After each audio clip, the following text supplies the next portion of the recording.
Class 9-এর logarithm চ্যাপ্টারের 6 নম্বর থেকে 9 নম্বর পর্যন্ত সবকটি অঙ্ক এখানে আছে।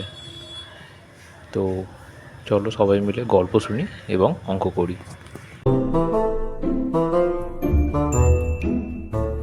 ভোলানাথ ছিল আমাদের ক্লাসের ছেলেদের সর্দার।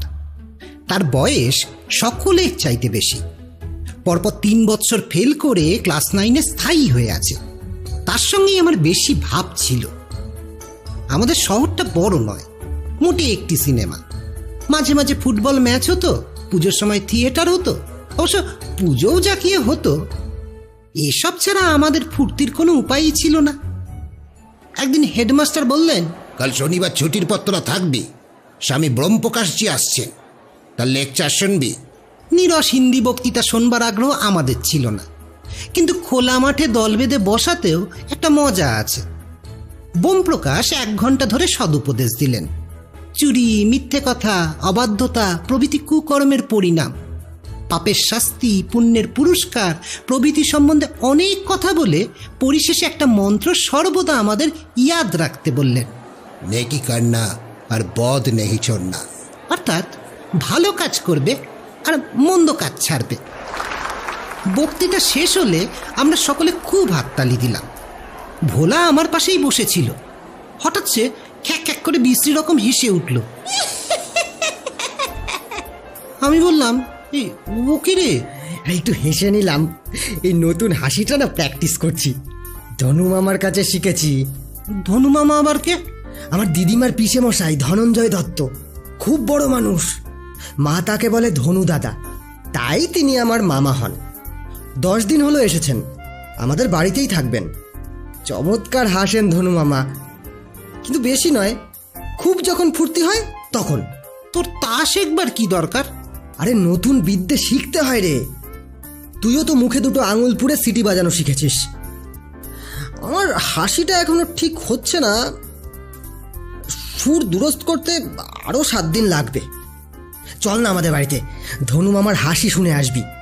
একটা 4 পয়সা দামের ছোট খাতা কিনে নে। ধনু মামা যদি জিজ্ঞেস করে কি করতে এসেছো হে ছোকরা, তুই অমনি খাতাখানা এগিয়ে দিয়ে বলবি, আগে একটা বাণী নিতে এসেছি। মোড়ের দোকান থেকে একটা খাতা কিনে ভোলার সঙ্গে চললাম। তার বাপ ঠিকাদারি করেন, বেশিরভাগ বাইরেই ঘুরে বেড়ান। বাড়িতে তার মা আছেন, 2 ছোট ভাইও আছে। ভোলার কাছে শুনলাম ধনঞ্জয় দত্তর নাকি 3 কুলে কেউ নেই, কিন্তু বুড়োর নাকি বিস্তর টাকা আছে। তিনি ওদের বাড়িতে স্থায়ী হয়ে বাস করবেন। এতে ভোলার বাবা আর মা খুব খুশি হয়েছেন। ধনু মামা রোগা বেটে মানুষ, কালো রং, তোবড়া গাল, আসল বা নকল কোনো দাঁত নেই, সাদা চুল, খোঁচা খোঁচা সাদা দাড়ি গো। বোধহয় 7 দিন নাপিতের হাত পড়েনি। তার শোবার ঘরে তক্ত বসে উবু হয়ে বসে হুকো টানছে। ধোয়ায় ঘর ভরে গেছে। আমি প্রণাম করে পায়ের ধুলো নিলাম। ভোলা পরিচয় দিল, এ আমার বন্ধু রামেশ্বর, 1 ক্লাসে পড়ে। ধনু মামা কপাল কুচকে আমার দিকে তাকিয়ে ব্যাঙের মতন মোটা গলায় বললেন, কি মতলবে এসেছিস রে?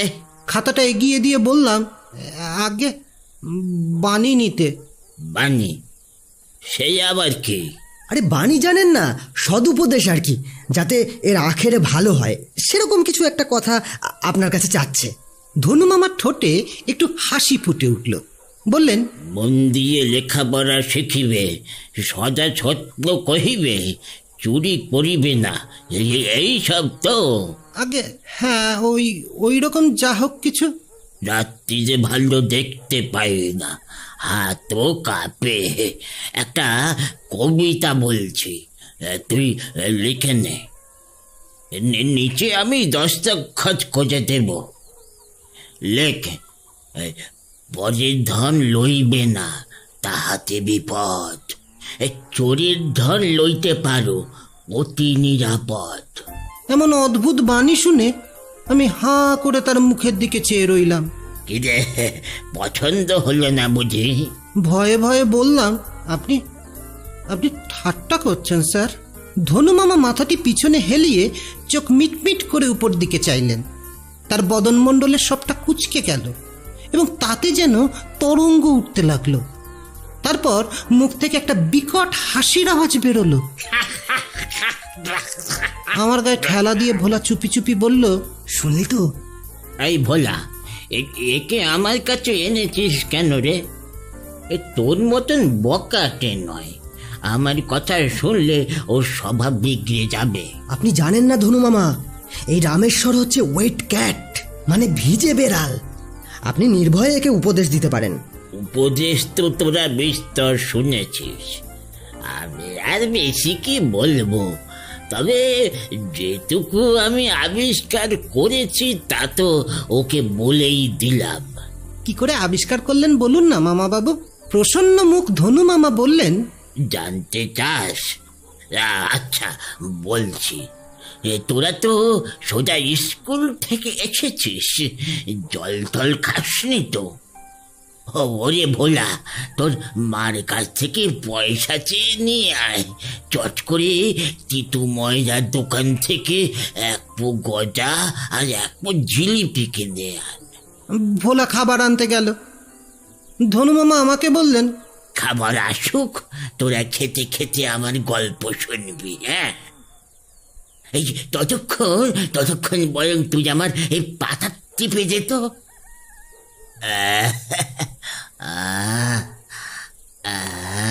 আমি ধনু মামার পদসেবা করতে লাগলাম।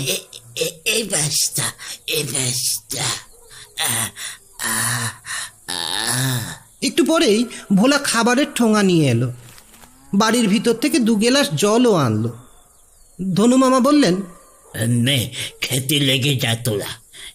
না না, আমার জন্য রাখতে হবে না, আমি ওসব খাই না। গজায় কামড় দিয়ে আমি বললাম, এইবার বলুন মামা বাবু। দেখ, এই যা বলবো তা ঠিক তত্ত্ব কথা নয়, আর কেউ হলে এসব রহস্য প্রকাশ করত না, কিন্তু আমি কারো তোয়াক্কা রাখি না। বয়স বিস্তর হয়েছে, ডাক্তার বলেছে রক্তের চাপ 240 থেকে হঠাৎ করে 140-এ নেমেছে। এই লক্ষণ ভালো নয়। বেশ বুঝেছি শিগগিরই একদিন মুখ থুবড়ে পড়ে মরবো। ফাদার কনফেসর কাকে বলে জানিস? যে পাদ্রীর কাছে খ্রিস্টানরা মাঝে মাঝে নিজের কুকর্ম স্বীকার করে মনকে হালকা করে, তাকেই বলে। ভোলা বলল, হ্যাঁ, গল্প শুনেছি। ওই গেয়লোকে গঙ্গা স্নানে এসেছে আর পুরুত তাকে মন্ত্র পড়াচ্ছে। আম্রচুরি, জাম্রচুরি, ভাদ্র মাসে ধান্যচুরি, মন্দস্থানে রাত্রিযাপন, মদ্যপান আর কুকড়া ভক্ষণ, হক্কল পাপ বিমোচন, গঙ্গা গঙ্গা। সেই রকম নাকি? হ্যাঁ, আজ তোরাই আমার ফাদার কনফেসর। আমার ইতিহাসটা বলছে, শোন। অনেক বছর আগেকার কথা। তখন আমার বয়স 18 কি 19 হবে। নাম ছিল হাবুল চন্দ্র। লেখাপড়া বেশি শিখিনি, অবস্থা খুব খারাপ। বাড়িতে মা ছাড়া কেউ ছিল না। মারা যাবার আগের দিন মা বললেন, বাবা হাবুল, এই পাড়া গায়ে বেকার বসে থাকিস নি, দহরমগঞ্জে তোর কাকার কাছে যাবি, যা হোক একটা হিল্লে লাগিয়ে দেবেন। মা মারা গেলে দহরমগঞ্জে গেলাম। বেশ বড় জায়গা। কাকা ওখানকার মস্ত কারবারি গয়া প্রসাদ প্রয়াগ দাসের ফার্মে চালাল লিখতেন। ওই ফার্মের পত্তন করেছিলেন গয়া প্রসাদ। তিনি গল্প হলে তার ছেলে প্রয়াগ দাস মালিক হন। আমি যখন ওখানে যাই তখন প্রয়াগ দাসের বয়স ওই আন্দাজ 50। গুটি কতক নাবালক ছেলে মেয়ে আছে, দ্বিতীয় পক্ষের একটি স্ত্রীও আছে। প্রয়াগ দাস বাতে পঙ্গু হয়ে প্রায় বিছানাতে শুয়ে থাকতেন। অগত্যা তার খুড়তুত ভাই বৃদ্ধিচাঁদকে ম্যানেজার করে ব্যবসা চালাবার সমস্ত ভার দিয়েছিলেন। বৃদ্ধিটাদের বয়স প্রায় 30, নিঃসন্তান, স্ত্রী গত হলে আর বিয়ে করেননি। সে সময় আমার চেহারাটি এমন মরকটের মতন ছিল না, বেশ নাদুস নুদুস, বেটে গরম, ফুলো ফুলো গাল, একটু বোকা বোকা ভাব, দেখাতো যেন 14-15 বছরের ছেলে। লোকে বলতো ওই হাবুলটা হচ্ছে হাবাগোবা। আমি মনে মনে হাসতাম আর যতটা পারি বোকা সেজে থাকতাম। তাতে লাভও হতো, লোকে আমাকে বিশ্বাস করত। অনেক সময় আমার সামনে গুপ্ত কথা বলে বসত। কাকা আমাকে বৃদ্ধিচাঁদের কাছে নিয়ে গিয়ে হাত জোড় করে বললেন, হুজুর, আপনাদের আশ্রয়ে বুড়ো হয়ে গেছি, আমি আর কদিন, দয়া করে আমার ভাইপো এই হাবুল চন্দ্রকে যা হয় একটা কাজ দিন। বৃদ্ধিচাঁদ আমার মুখের দিকে চেয়ে একটু হাসলেন, তারপর পিঠে একটা কিল মেরে বললেন, আরে হাব্বু, তুই তো বৌরা পাগল আছিস, কোন কাম করবি? আচ্ছা, এখন তোকে 5 টাকা মাইনা দিব। আমার খাস আড়দালি হয়ে ইধার উধার চিঠি নিয়ে যাবি, পারবি তো? আমি খুব ঘাড় দুলিয়ে বললাম, জি হুজুর, পারবো। তখনই আড়দালির পদে বহাল হয়ে গেলাম। বৃদ্ধিচাঁদ শৌখিন লোক, তাকিয়ায় ঠেস দিয়ে গদিতে বসতেন না। টেবিল, চেয়ার, আলমারি দিয়ে তার আপিস ঘর সাজিয়েছিলেন। এই ঘন্টা বাজিয়ে আমাকে ডাকতেন। আমার কাজ খুব হালকা। এই বৃদ্ধিচাঁদের খাস কামরা দরজার পাশে একটা টুলে বসে থাকতাম, তার ছোটখাটো ফরমাস খাটতাম, মাঝে মাঝে তার চিঠি বিলি করতাম। চিঠি বইবার জন্য তিনি আমাকে একটা ক্যাম্বিসের ব্যাগ দিয়েছিলেন। হাবাগোবা মনে করে সবাই আমাকে নিয়ে ঠাট্টা করত। আমি ফ্যাল ফ্যাল করে চেয়ে থাকতাম আর বোকারের মতন হাসতাম, কিন্তু কান সর্বদা খাড়া থাকতো। গুজগুজ ফিস ফিস করে কে কি বলছে সব মন দিয়ে শুনতাম। ক্রমশ আমার কানে এলো, বৃদ্ধিচাঁদ খুব তুখর কাজের লোক, এই সকলের সঙ্গে তার ব্যবহারও খুব ভালো, কিন্তু হাত টান আছে। ফার্মের টাকা সরিয়ে থাকেন, জুয়ো খেলেন, নেশাও করেন, ও আরো অন্য দোষও আছে। এই প্রতি বছর রামনবমীর দিন ওদের নতুন খাতা হতো। তার আগের দিন বড় বড় খদ্দেররা তাদের দেনা চুকিয়ে দিত। আমি বহাল হবার 5-6 মাস পরেই ওদের বছর কাবার হলো, যাকে বলে সালতামামি। রাত্রি পর্যন্ত কাজ চলবে, তাই আমাদের জল খাবারের জন্য প্রচুর কচৌরি আর লাড্ডু আনা হলো। অনেক রাত পর্যন্ত টাকা আসতে লাগলো। বৃদ্ধিচাঁদ তার কামরায় বসে নিজেই নোট আর টাকা গুনতি করতে লাগলেন। আমি নোটের বান্ডিল বাঁধতে লাগলাম। চেক খুব কম, খুচরো টাকাও কম, বেশিরভাগই 500, 100 আর 10 টাকার নোট। এই রাত 11টার সময় কাজ শেষ হলো। আমলারা ছুটি পেয়ে চলে গেল। বৃদ্ধিচাঁদ আমাকে বললেন, হিসাব মিলাতে আমার কিছু দেরি হবে। হাবু, তুই দরজায় বসে থাক, আমার কামরায় কাউকে ঢুকতে দিবি না। আর শোন, এই প্যাকেটটা তোর কাছে রাখ। কাল মাথুরানাথ মিসিরের কিতাবের দোকানে ফেরত দিয়ে বলবি এসব জাসুসি কাহিনী বৃদ্ধিচাঁদজি পড়তে চান না। ভক্তমাল গ্রন্থ যদি থাকে তাকে যেন পাঠিয়ে দেওয়া হয়। বইয়ের প্যাকেটটা আমার চিঠি বিলির ব্যাগে পুরে আমি কামরার বাইরে পাহারায় বসলাম। এই বৃদ্ধিচাঁদ দরজা বন্ধ করে হিসাব মেলাতে লাগলেন।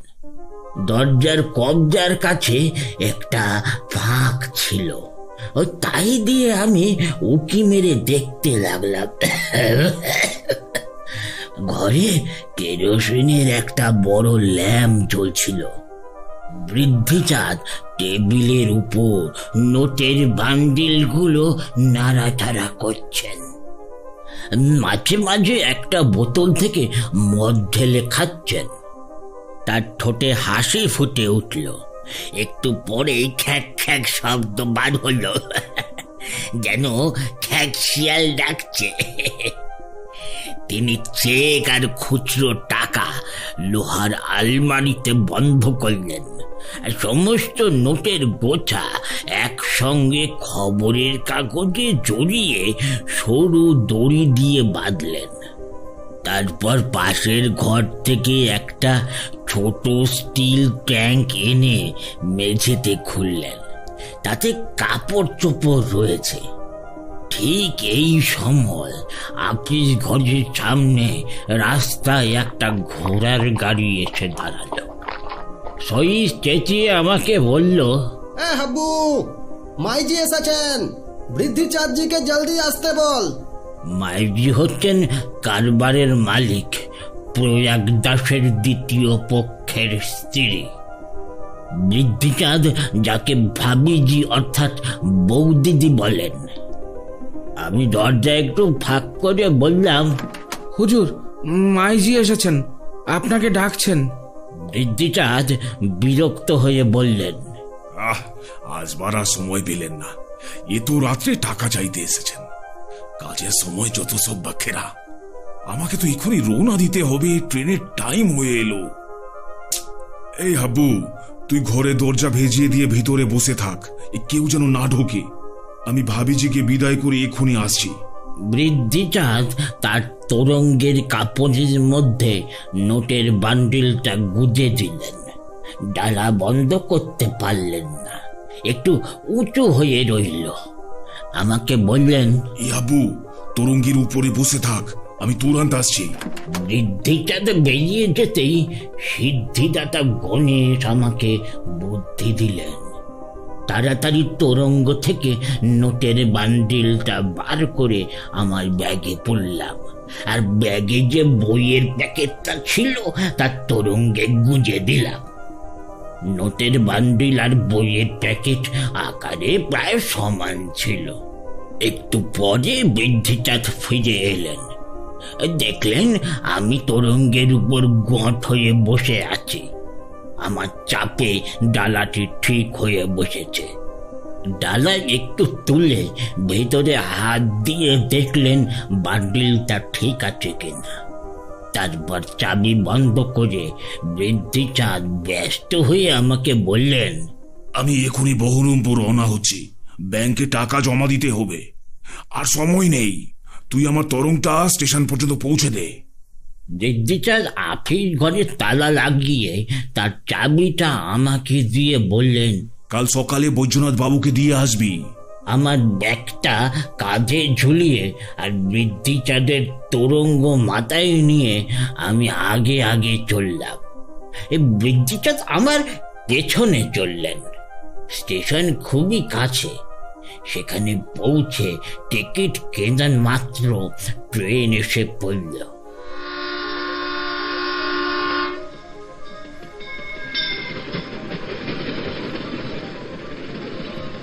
তোরঙ্গটা আমার হাত থেকে নিয়ে বৃদ্ধিচাঁদ উঠে পড়লেন, আর আমাকে একটা 10 টাকার নোট দিয়ে বললেন, তোর বক্সিস। তখনই ট্রেন ছাড়ল। আমি তাড়াতাড়ি কাকার বাসায় ফিরে এলাম এবং নোটের বান্ডিল শুদ্ধ ব্যাগটা বালিশের মতন মাথায় দিয়ে ছুঁয়ে পড়লাম। ঘুম মোটেই হলো না। বৃদ্ধিচাঁদের হাসিটা ছিল ছোঁয়াচে। সমস্ত রাত জেগে জেগে খ্যাক খ্যাক করে হাসতে লাগলাম। আমার একটা তোবজা টিনের তোরঙ্গ ছিল, তাতেই সর্বস্ব থাকতো। সকালে সেই তোরঙ্গে নোটের বান্ডিল রেখে বৈদ্যনাথ বাবুর বাড়ি গিয়ে তাকে আপিসের চাবি দিলাম।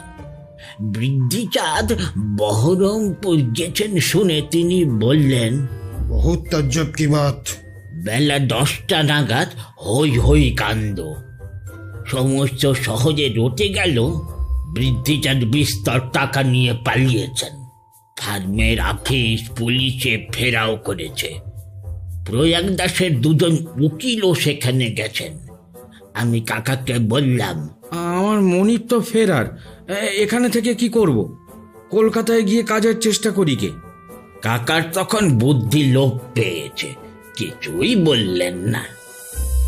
আমি আমার টিনের তোরঙ্গ নিয়ে কলকাতায় চলে গেলাম।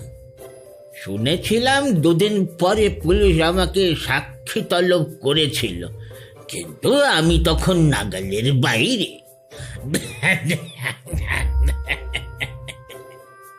এর পরের কথা খুব সংক্ষেপে বলছি। কলকাতা পৌঁছে নামটা বদলে ধনঞ্জয় করলাম। এই যে হোটেলে উঠেছিলাম 2 দিন পরে সেখানেই বাজার সরকারের চাকরি জুটে গেল। তার জন্য অবশ্য 50 টাকা জমানত দিতে হয়েছিল। ধনু মামা, আসল কথাই তো আপনি বললেন না। কত টাকা সরিয়েছিলেন? এখনো পর্যন্ত ঠিক করে গুনতে পারিনি। আর ওই খাজানজির কাজ তো আমার রপ্ত নেই। একবার গুনে হলো 1.5 লাখের কাছাকাছি। তারপর আরেকবার 14,000 কম, আরেকবার 30,000 বেশি। এই ভাবলাম ধুত্তুর, ঠিক করে জেনে কি হবে? টাকা তো ব্যাংকে দিচ্ছি না, আমার কাছেই থাকবে। তারপর রোজগারের চেষ্টায় লেগে গেলাম। সেসব বৈষয়িক কথা তোদের ভালো লাগবে না। একটা বিয়েও করেছিলাম, কিন্তু বউটা টিকলো না। আমার এই রূপবাঁধান কলি হুকোটে সেই বিয়েতেই দান পেয়েছিলাম। 50 বছর ধরে অনেক রকম ব্যবসা করেছি, তেজারতিও করেছি। রোজগার মন্দ হয়নি। আমার বাবুগিরি আর বদখেয়াল ছিল না, তাই পুঁজির টাকা খরচ হয়নি, বরং একটু বেড়েই গেছে। সে যে বয়সে আর রোজগারের ইচ্ছে রইল না, শক্তিও গেছে। তাই কলকাতা ছেড়ে এই নিরিবিলিতে বাস করতে এসেছি।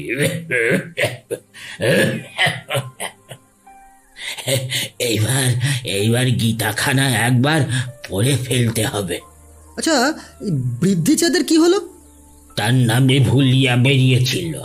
শুনেছেই তিনি সাধু সেজে হরিদ্বারে ছিলেন। পুলিশ সেখানেই তাকে ধরে। অনেকদিন মামলা চলল। বৃদ্ধিচাঁদ তার জবানবন্দিতে বলেছিলেন, চুরি তো করেছে সেই শয়তান হাব্বু সালা। আমি শুধু বদনামের ভয়ে ভেগেছিলাম। তার কথা কেউ বিশ্বাস করেনি। বৃদ্ধিচাঁদের নিশ্চিত জেল হতো, কিন্তু তার ভাবিজি তাকে বাঁচিয়ে দিলেন। স্ত্রীর অনুরোধে প্রয়াগ দাস মোকদ্দমা মিটিয়ে ফেললেন।